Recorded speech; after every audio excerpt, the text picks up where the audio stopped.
Bordeaux, Lyon, Grenoble et Montpellier, comme Paris et Lille, vont bientôt pouvoir encadrer les loyers. Ça va se passer comment?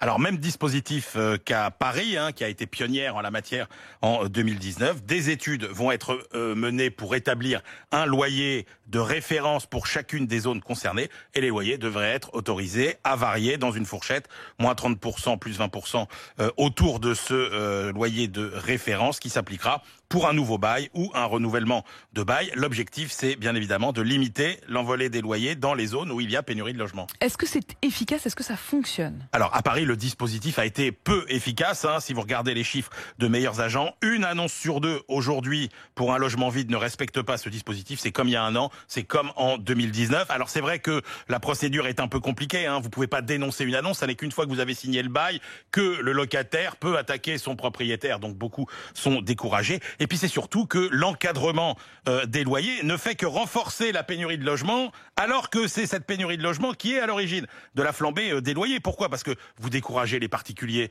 d'investir dans l'immobilier locatif, parce que vous découragez les promoteurs de construire dans cette zone, parce que vous encouragez la corruption, parce que quand faut sélectionner un client, bah oui, c'est la corruption, c'est l'Union soviétique des années 50, 60. Je vous cite quand même cette phrase d'un économiste suédois, puisque la Suède avait expérimenté l'encadrement des loyers dans les années 70, économiste de gauche qui disait « Le contrôle des loyers est le moyen le plus efficace pour détruire un centre-ville après un bombardement ».